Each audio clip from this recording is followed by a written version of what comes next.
there are all kinds of ways of getting to where we're trying to go without necessarily bombing them. I like your bombshell, but I mean, do we really have to? Can't we begin to change the conversation? And all of life is a conversation.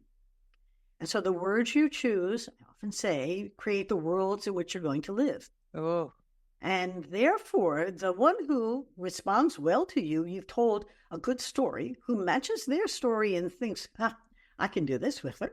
She's going to help me, and we're both going to rise.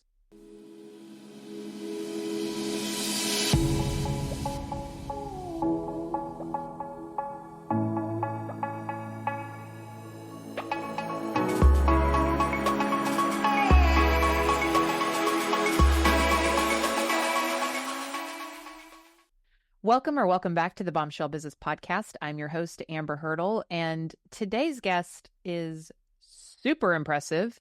Actually, you know what? Before we even get into that, I should just put a little reminder here. If you're tuning in for the first time, this might be sad news, but we're wrapping up the Bombshell Business Podcast. We're in our final season. So definitely go to amberhurdle.com/newsletter and let us know that you want to hear from us. So we'll tell you where we'll be showing up next. So you can also go to my YouTube channel. All of that will be in the show notes. So, if you want to stay with me, if you want to continue to have cool conversations, just not under the Bombshell brand, then there's lots of ways to do that. But I just want to put a pause and say, like, hey, I'm not leaving you. I've gotten some feedback like, oh, we're going to be so sad. You're in my week every week. And I'm like, oh, but I'm not. I'm just not going to put lipstick on it. And I'm not going to put high heels on it anymore. I mean, I will because of me, but like, it's just not going to be the Bombshell brand. We're just going to make sure that it is more in alignment with the things that I actually do every day for a living and the people that I help and the problems that I solve, which is all branding and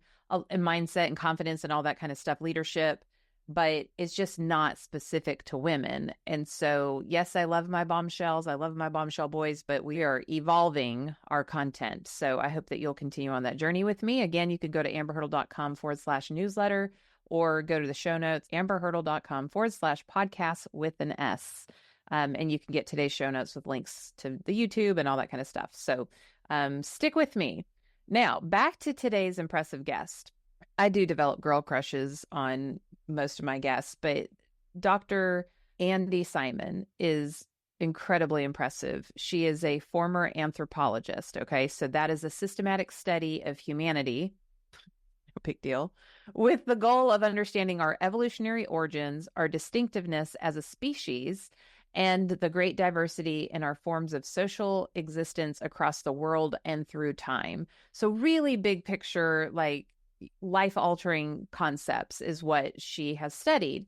And so now she realized that those same activities, that same research is very much applicable in business today. So she is now what she refers to as a corporate anthropologist and change expert. And so we explore the challenges women especially face in the workplace and the importance of adaptability, practical strategies of how to embrace and lead through change effectively.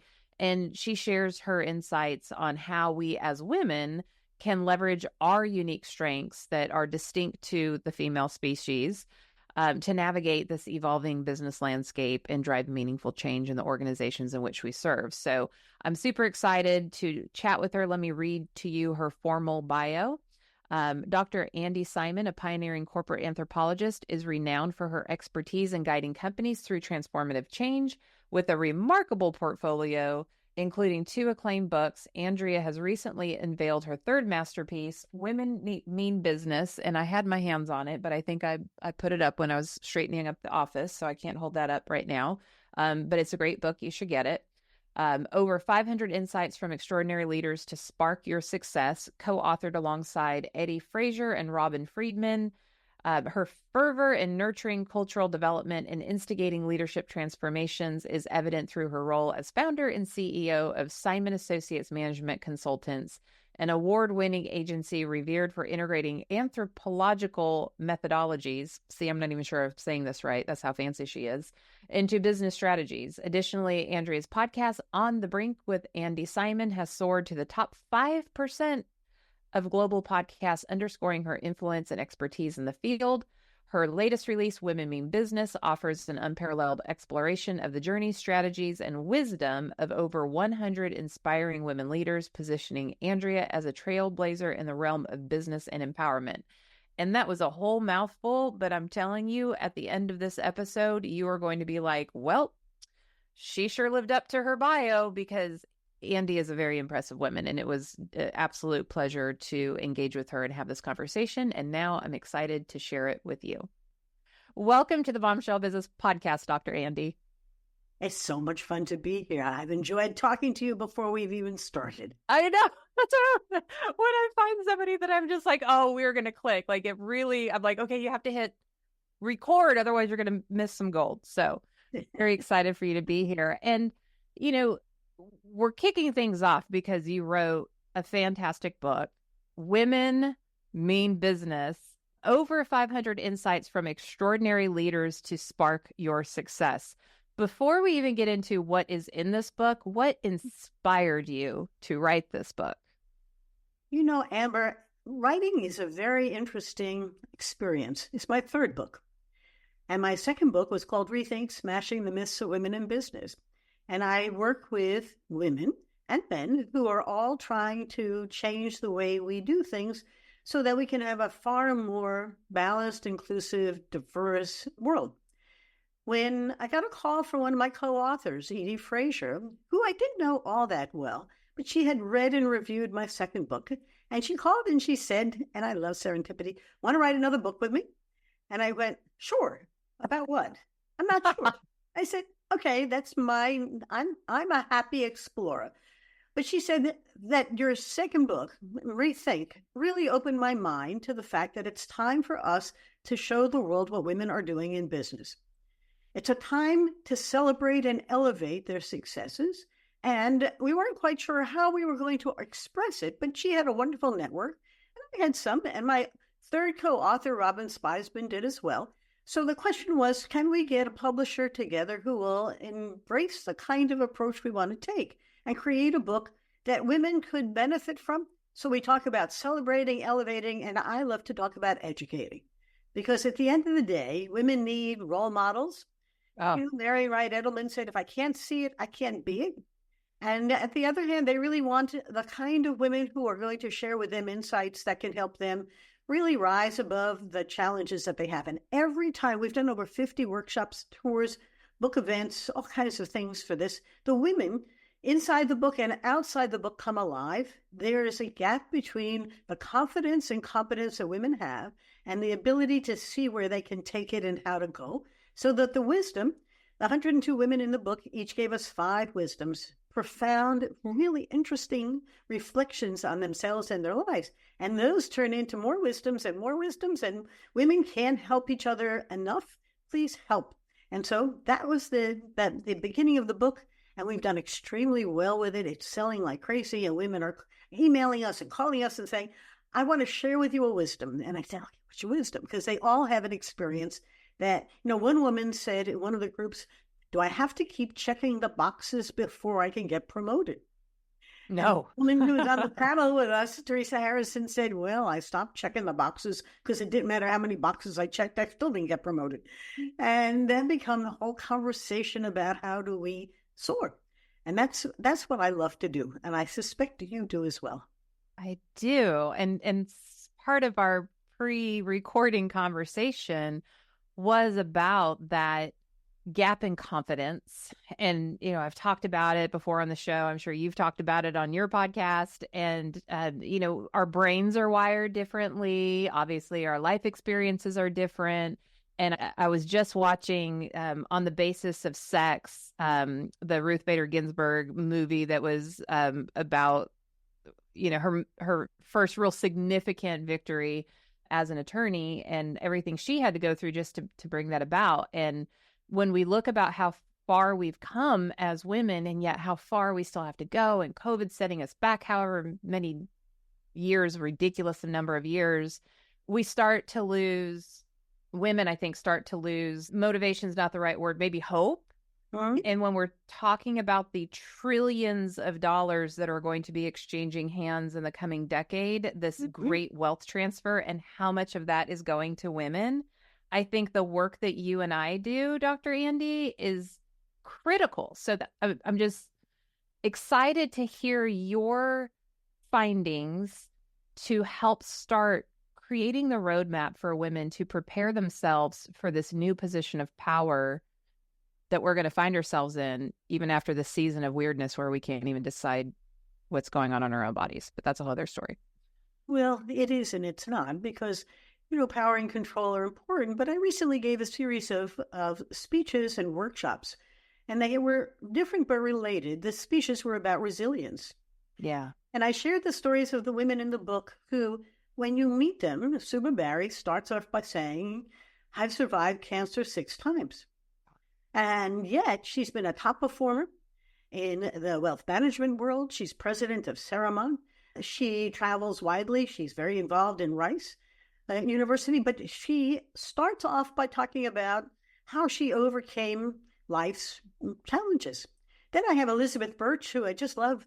And she is a SVP at CBRE. And she starts out by saying, I think I was born a lesbian. And she has spent her life trying to build a world where LGBTQ people feel empowered and part of our society, not as a sidebar, but as a critical part. She's a beautiful, smart woman. And Esther Aguilera, these are all women in the book who can't help but telling you that their stories aren't straight paths. Esther tells you that she was a 4-year-old who came with undocumented immigrant parents from Mexico. And her father was a laborer, and her mother worked in a factory so that their children could have better lives. And she finished college with a public policy degree, didn't quite know what to do with it, and went to Washington, and her professor introduced her. Next thing you know, she had a great job, really trying to build a world where Latinas can really thrive. But she says something which leads me to my other work, which is, but I was an imposter. And I said that imposter syndrome holds women back. Yeah. I did 4 workshops in last month on imposter syndrome. What I didn't know is I was an imposter. I didn't ever think of myself that way. But in each of the groups, I realized that as I told my story, I never was fully competent, but always very confident. And I never thought of myself not being able to figure it out. That's right. And they were all talking about, well, why don't I feel confident? I said, the only thing that you don't feel is something in your mind and your heart. And that's you has to turn it into, well, people don't treat me like I'm confident. I said, no, you have to exude it. That's right. Right? You got to show up that way. It's if you can't, and whether it's love or confidence or respect, like if you don't show up believing that you already own that, no one else is going to see it in you. Like you have to project it for people to receive it. You used a word earlier when you mentioned your co-author was recruiting you to write this book. And you said, now I lost the word because I put my word in there that I use. You said you're an explorer. I am. And I refer to myself as an adventurer. How much of that do you think has helped you personally, separate from all the other women, but you personally who's creating this platform? How much do you think that explorer mindset existed in you? And how much do you think you had to build that? I guess the answer to that is yes and yes. I discovered anthropology as an undergraduate. Yeah. There was no plan. I was going to go into my family firm and take over the business. And I discovered anthropology.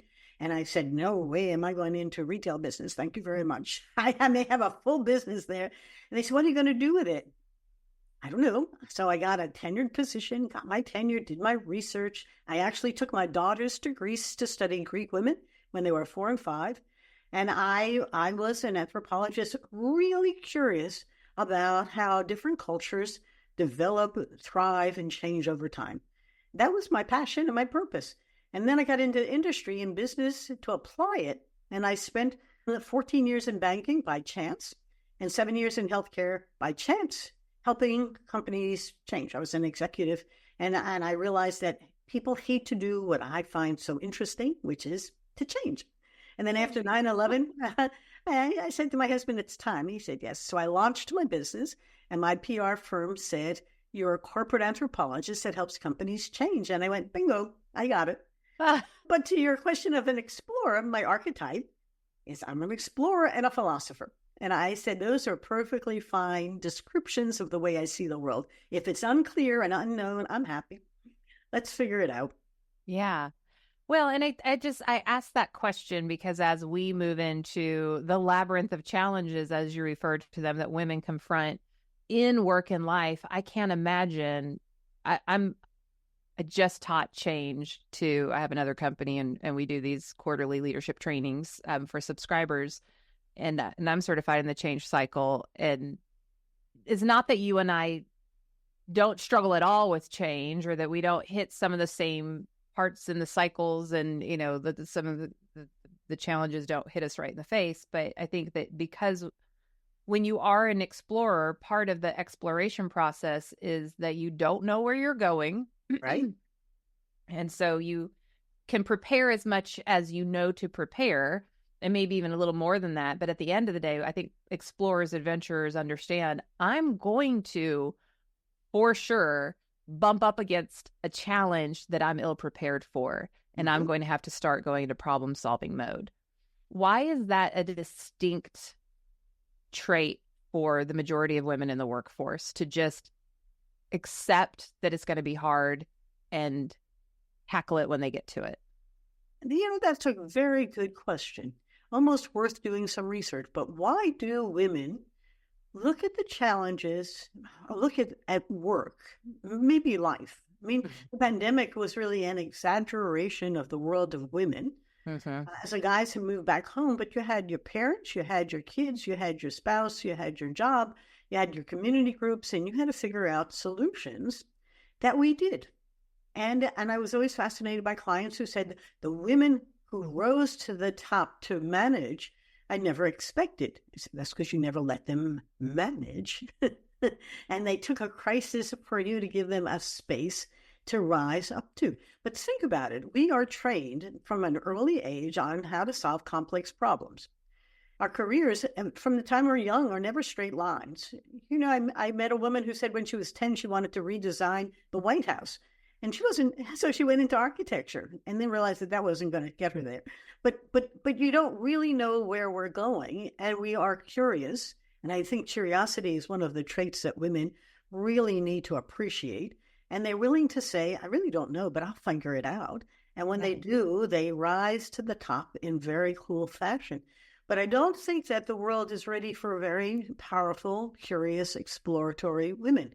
We're not the usual, the men are. And now we've got to find a balance so that we can demonstrate our skills and the things that really matter in a much more collaborative world, because I think it's time. Yeah. I'm going to say something, and if you're driving, you've got the kids in the car, you're playing this, like I'm going to use a term, I try not to cuss on the show for all those reasons, but I've been called the asshole whisperer by more than one customer. And I want to back into that because I don't perceive the people that are referred to as asshole. And some people have claimed it of their own. I don't see the people like that. And so I see them as really powerful people with strong opinions, strong boundaries, and high expectations. That's what I'm hearing you refer to as an asshole.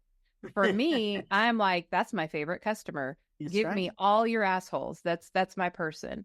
And so when I am able to adapt to that personality type, that man loves me. He loves working with me. I'm not offended by him. I'm not scared of him. I will push back. I will tell him when he's wrong. I will ask him to look at it a different way. I will say, it's your business. It's your way. I don't care, but here's my opinion that, by the way, you're paying for. I don't care. I'm not intimidated by him. He loves me. The person who doesn't love me, who is intimidated by me, who doesn't want to deal with me, is a beta man. Yeah. And I'm not man bashing. Everybody on this show knows, like, a man wrote the foreword to my book, The Bombshell Businesswoman. But you do find the less confident men unable to contend with the power of a dominant woman, if that's how they see it, you know, of a powerful woman. So how do we break through that? Because so many of my female customers are like, well, I don't want to be I don't want to be put in the B box. I don't want to be seen as that woman. how do they do their job, do it effectively in a man's world, and mean business without feeling like they're going to get put in this box and ostracized? Well, I wish I could package that and market it, because it is not easy. Mhm. Think about it. We live the story in our mind. That's who we are. So as you're describing these different kinds of people, men and women, some of whom embrace your independence, your talent, and that of other women, and those who view them as, competitors, as vying for the same spot. Yeah. But they have stories in their minds, and you fit into them, we fit into them based upon that story. So now the question is, we're going to change. And remember, I try to help people understand how to change that. If you're going to change it, the question is, how do you get to the competitive model and not be seen as a barbarian at the gate, but as an asset that can help them? Now, I don't have a problem helping someone else succeed. There are all kinds of ways of getting to where we're trying to go without necessarily bombing them. I like your bombshell, but do we really have to? Can't we begin to change the conversation? And all of life is a conversation. And so the words you choose, I often say, create the worlds in which you're going to live. Oh. And therefore, the one who responds well to you, you've told a good story, who matches their story and thinks, I can do this with her. She's going to help me, and we're both going to rise. And the one who sees you as an adversary, you could be a guy too. Somehow we got to change that whole conversation so that the words that we're using there are not offensive or irritating, but in fact become we words. And there's great research on the power of the we words, not to get too technical, but the neurosciences are teaching us that when you say I, the cortisol shoots all over, and people flee you, fear you, want to reject you, appease you. The oldest reptilian part of the brain says, go away, right? Yep. But when we say we, the oxytocin and serotonin in the front part of the brain, the newest part of the brain, bonds and feels love. And Judith Glaser has wonderful research. She passed away a number of years ago, but it's all about how if we use the right words, we can overcome that adversary and turn them into a collaborator where we can do better. Well, the competition will never disappear, but the brain will change how, in fact, they react to you. And so now it comes back to your question, how can we change those relationships? And I begin with the stories you're going to tell and how you cast yourself as a we or an I.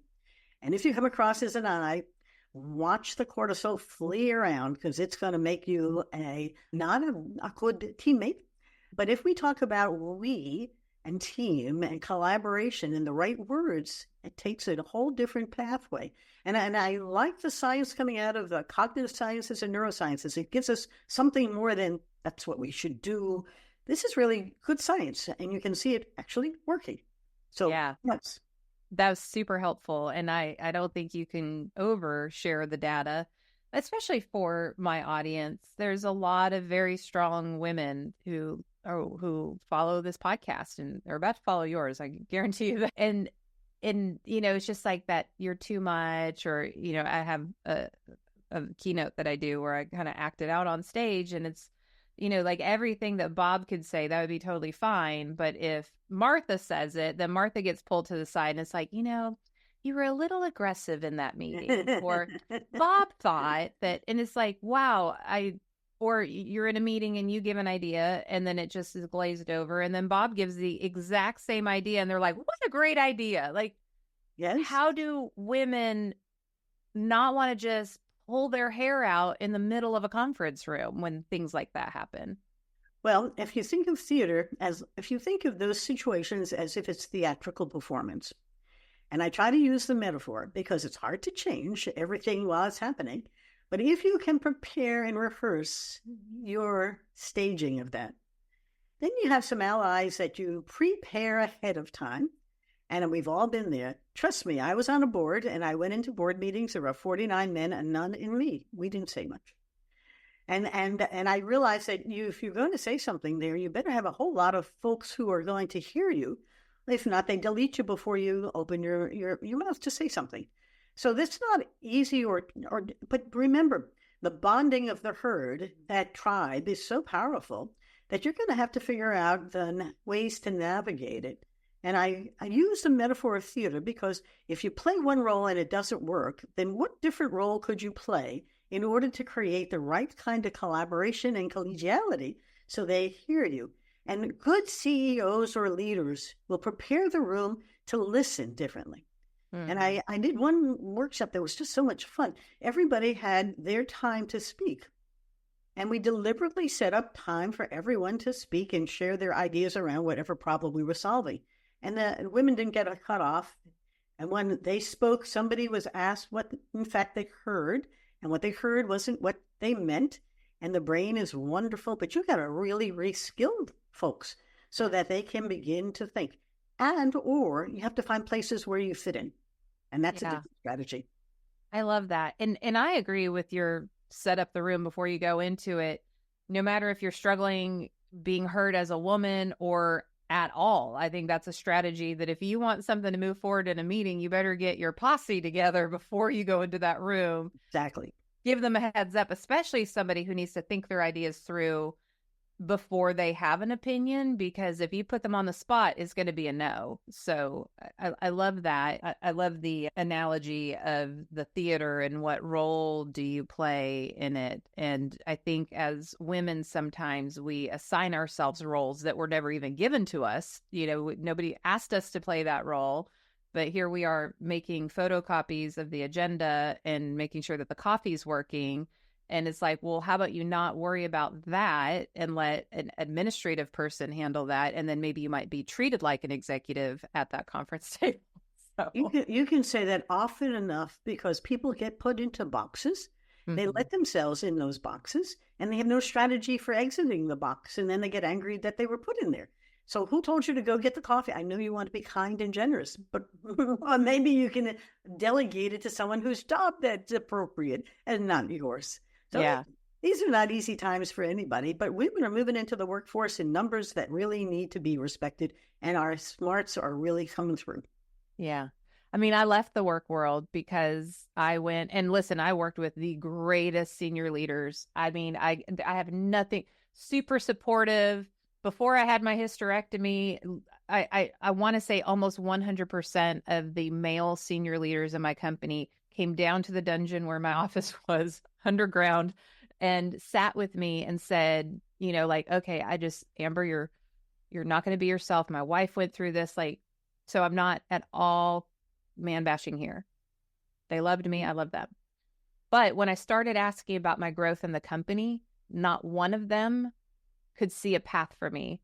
And yet I spoke to these people about the paths that they saw for other people in the business, and they had no clue where I should go next. And I'm like, well, that's a problem. Mm-hmm. So guess what role I'm going to play? CEO of my own business. So, but that's a whole other story. But McKinsey's research on the Great Breakup says that's exactly what women are doing.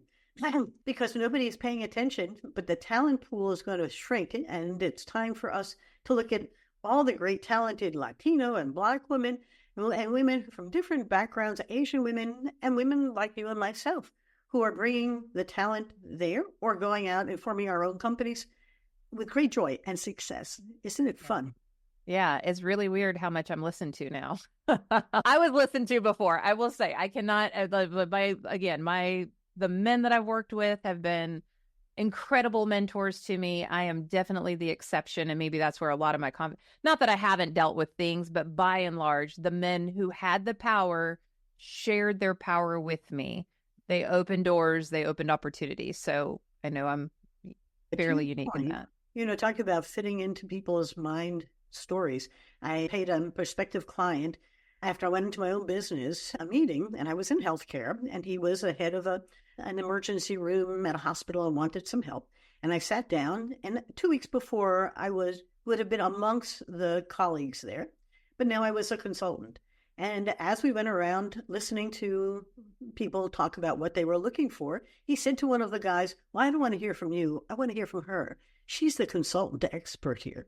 And I went, oh, how sad. 2 weeks ago, I was that same person who he didn't want to hear from. But now I've changed positions. and I am now the expert consultant ready to share with you my wisdom. Man, was I glad I went off in my own business. I mean, it didn't take me long to say this is where I belong, not where Guy belongs. Let's go share the wisdom and help other people do what they have to do because times are changing. Yeah. So how then? There's so many things we could talk about, from blatant sexism to unconscious bias to sexual harassment to just being invisible to making less money to not being considered for a role. Like, I've seen things go down where it was just absurd that this particular man was promoted when he didn't have nearly the competencies that his female competitor had, but because he played golf all the time with the hiring person, I mean, like, this is the world that we live in. So bombshell boys, listen, we love you so much. You're so wise for hearing these conversations and for taking it into your workforces and understanding the other perspective, because if you're listening to this podcast and you identify as male, you're not the problem. And you're usually shocked when you hear these type of stories because you can't fathom ever treating another human being this way. You have daughters, you have a wife, you have a mother, you have sisters. Like, you wouldn't want this for any of them. So, like, we're not saying this is all men, but I do want to make it clear, whether you're male or female, this really happens. And that's why whole books get written by it. So if we know this to be true, and we know that we have our bombshell boy allies, and we know that we have this band of women trying to help each other become more confident and bold and brave, when you talk about the labyrinth of challenges women confront in work and life, what's like step one for navigating those? Where do we need to begin? How young can we begin to train women to tackle the challenges that face them ahead? I have a friend who's a sailor, and he says, we can only control the tiller and the sails on our boat, but the rest of our experience sailing is all being created around us by the waves, the wind, and all the kind of stuff that you can't do much except hold on to the tiller, adjust the sails, and drive through. The metaphor is like whitewater rafting. It's very much the same. Life is full of unpredictability, complex problems, the labyrinth. So my question is, when do we start with young girls to begin to show them how to navigate the complexity of the waters that are coming forward? So I have grandkids, and they are, in those teen years and moving out of them, and they all have had, I'll call them life experiences similar to those business settings where they've had to navigate on not nice women, not nice men. They were girls and boys, but they were still learning how to navigate the teachers and all kinds of other coaches and other stuff. And I watched as my daughters really coached them on how to live with life and how to begin to develop the skill set so that they couldn't be angry all the time. They began to think well of themselves. And the trick was to give them a mirror or echo back that patted them on the back. Remember, the brain remembers what you compliment. And if you don't compliment, it doesn't remember it. So if you want someone to deal with something well, coach them on it, prepare them for it. It's not that different. And then watch what happens and celebrate what went well and let them debrief, what didn't go well, and start the conversation as if you're preparing them for life. Now, life's journey is going to have bigger and different issues, but they're not that different. And if I didn't watch them in my grandkids, I wouldn't be as aware of, and my daughter said this to me, this is life, Mom, right? And then my daughters are both professional, and they grew up with a professional mom. Yeah. And we all had to teach them how to deal with complex problems. And so I think you start young, you build the skills early, you pat them on the back and hug them tight, and you push them out to try new things that are going to be, at times, not exactly what they thought and a little more painful. But you can't wait till you get into the business world to start to figure out, how do we do this? Where do I start? And every time I do workshops like you do, I realize that the people who we're working with haven't got any skills that they're comfortable with to adapt to this. So they're looking for wisdom or toolkits or other kinds of ways of, how do we do this? My second book had 11 women in there, all of whom smashed the myths of what women could do. And they each said to me, I went into aerospace because I wanted to. But there are only 16% of the folks in aerospace who are women. Geosciences, I was told women aren't there. So I did it. And when I went into Latin America to search for oil, the men made me a chair to sit in. I was the queen. And I laughed. And she said, and I was perfectly happy.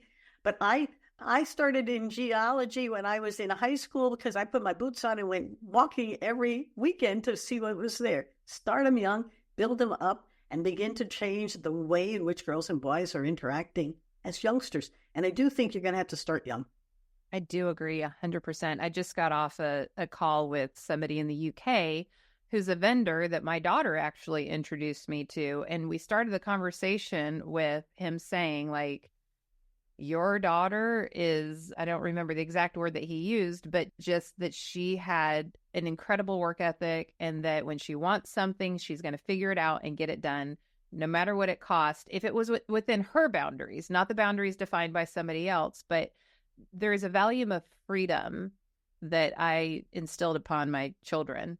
And it's such a slippery slope in a country founded by freedom. But I wanted to ensure that they understood, like, your freedom is what you have to protect. Yes. I don't care if you work for somebody. I don't care if you're in a relationship. I don't care if it's a choice of how you're spending your time or where location you're spending your time. If you don't have freedom in that choice, then that's, you're not going to be a happy person. Nope. And instilling that really young, and then watching my kids as adults making choices with respect to their personal freedom has been a really rewarding experience. Well, you remind me that as I was a child growing up, my mother's mantra was, Andrea, I don't really care what other people are thinking or doing. I care what you think and do. And as a child, I remember saying, I don't have a clue what to think. You know, children are copycats, they're mimics. They want to belong. Belonging was more important to me than thinking and being independent. And she was pushing me away from the belonging to being. And that was an early, painful learning experience. But I had to please somebody. And the question was, who was I going to please? My mother? Myself? My friends? It was very strong and very powerful. But you've done a nice job on your daughters or your children, and they are learning now how to apply it. And I just think that's how we're going to change the world. One kid at a time. One kid at a time. I couldn't agree more. Wow. I want to talk to you all day long, but unfortunately, these whole podcast things, as you know, have to stay within a time frame. So, but before, I would love to hit on one more thing, even if we go a little bit over. And I think the younger generation of women don't understand this at all because they did have strong female moms and, you know, a different reality growing up. But in our world, you and I saw there are, 10 slots and one is for the woman, know, and so we're all competing for that one slot. So in our reality of our careers, and this isn't 100% true, but fundamentally, I would say I'm probably the cutoff of where this started crumbling a little bit. I'm Gen X, almost millennial. And there was almost like an energy of, I can't help my sister because then that will take away my chance at this one spot for women.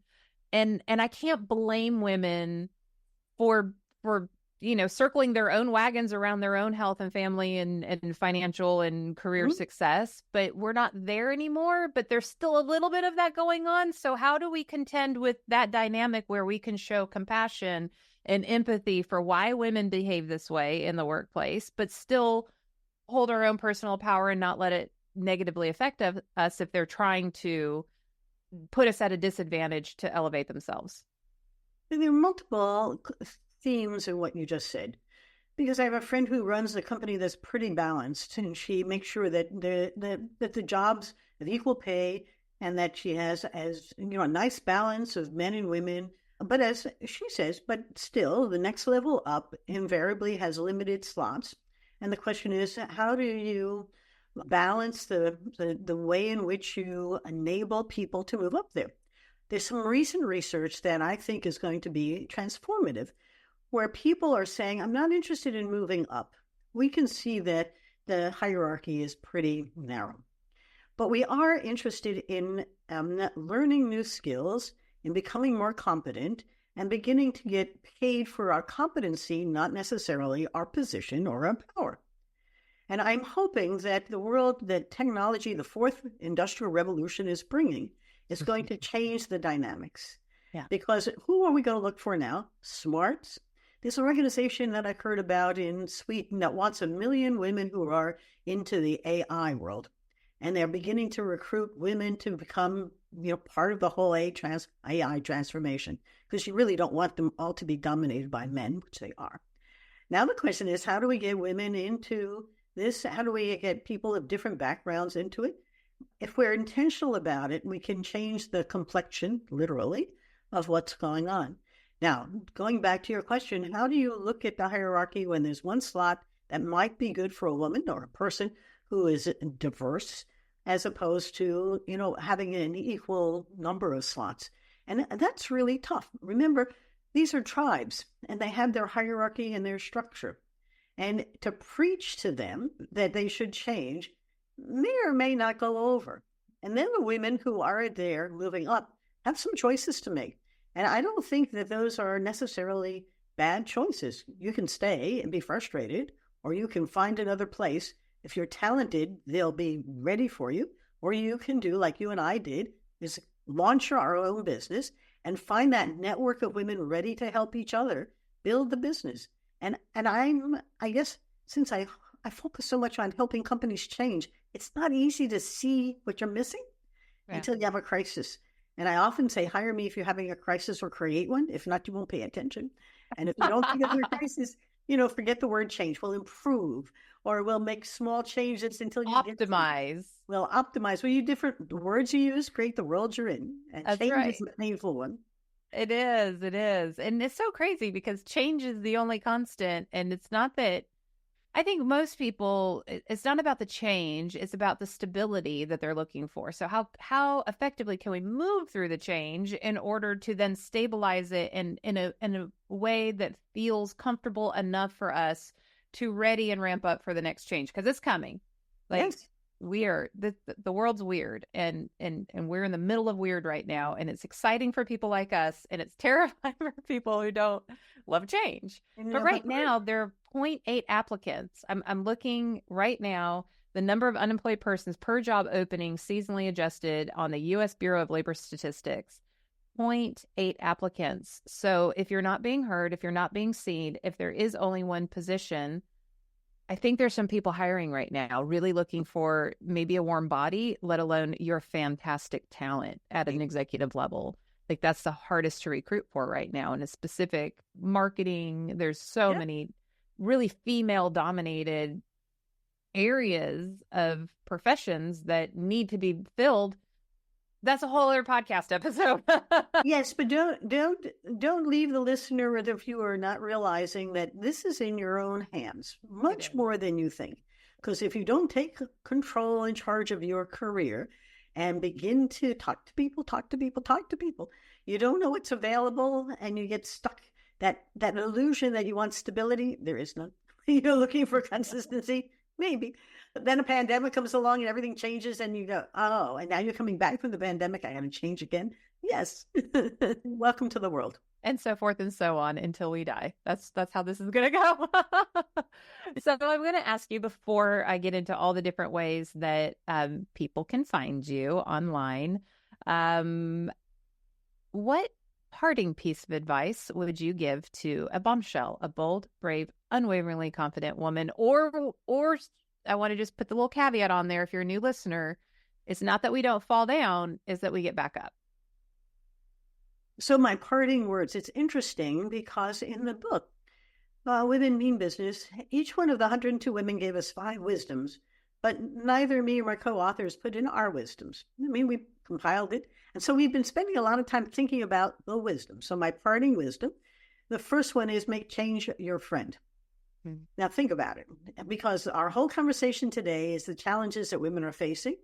And while they face them, the question is, how can we embrace them? The second thing is, I love Shelley Zallis, who said, don't worry about the rules. Be the chief troublemaker and break the rules that make no sense. Yes, and she believes in the power of the pack. She tells a great story of going into a trade show in IT and feeling very uncomfortable. So she invited a friend who invited a friend who invited a friend. 30 women, they march in. And the power of the pack, she realized, was transformative. It wasn't a onesie. It was how we do it together. And my last thought is, don't try to be the best female executive. Strive to be the best executive. Yes. And take the word female out of CAO and manager. Let's not qualify it. To your point, there are 10 slots and only one for a woman. Why aren't you want the best executive there? That's right. Let's see if we can neutralize gender and race and other issues that give people power over us, and just be the bombshell. And people are actually happy when they find one and they thrive with it, and they just don't know it. So good. So much great wisdom. I'm so grateful for you today, and that you were able to share all of this, and that you have even more books that bombshells can gobble up and consume. I think you hit the nail on the head. My friend Jeremy Torres, who's on the show quite a bit ago, said, the most important piece of real estate is the 6 inches between your ears. And my boyfriend and I talk about that a lot. He's was a collegiate athlete, won a World Series baseball, and in a truly competitive athlete, the difference between that, when they measured, like, what are the differences, it wasn't even necessarily nutrition, it wasn't training, it wasn't money, the mindset. Yes. And I wish you would say it one more time, because I'm not going to say as beautifully as you did, but you were talking about words, stories, and the reality. The words we use create the worlds we live in. The words we use create the worlds we live in. And I just think that it's so careful how you frame the conversation you have to get to where you want to go, and be intentional. The word we brings out good juices like bonding. We love each other. And the word I may seem correct, but it doesn't do good things for people. They run the other way. So It's a time to rethink how we think about things. And I think this has been such fun. I'm honored to be here today. It's been a pleasure. Well, I'm honored to just be in your presence and receive your wisdom. So if you would like more of Andi, I say this all the time, watch your cat videos on Facebook. That's fine. Get your recipes on Instagram, whatever. But we do business on LinkedIn. Yes. So find Andi on LinkedIn. It's Andrea Simon, and it's Simon, and Andrea is Andrea. I've connected with her, so you could also go through me to find her. On Twitter, it's Simon Andi, Andi. On Facebook, Simon Associates Management Consultants. On Instagram, it's Andrea J. Simon. Right. Is that right? You got me. Yeah. And then YouTube is Simon and Associates. And then what's your podcast name? It's called On the Brink with Andi Simon. On the Brink with. So I want you to hit pause on this. I want you to go subscribe to that right now, and then come back, and then we need to buy the book so we can go to all the places, right? Amazon, your website, right? Barnes and Noble. Yep. Books A Million. Yeah, everybody loves you when you come to them. So come visit and what you will find, a little parting thought. One of the women texted us and said, I opened the book to start my year, and I now use the book as my morning wisdoms. And I went, oh my goodness, who would have thought? And so one never knows. The energy of a book comes from the reader. So open it, make it energize your day, and begin to see how to be the best you can be. I love that. Thank you so much for being on the show. I appreciate it. Bombshell. I cannot imagine that you listened to this episode and did not think of something that came out of Andi's mouth that you're like, oh, I need to send this to so-and-so. That's how we support each other as bombshells. That's what we do, is when we hear something, we share it with the person that we connect with when we think of them. And that's how we all get stronger and better and more fortified. And as Dr. Andi said, we're tribal people. And so we matters. We is stronger than me or I. And that's what we're asking you to do today. Andi, thank you so much for your time, your energy, your wisdom, and what you do in the lives of women every single day. Thank you, Amber. It was a wonderful podcast. We'll catch you on the next episode.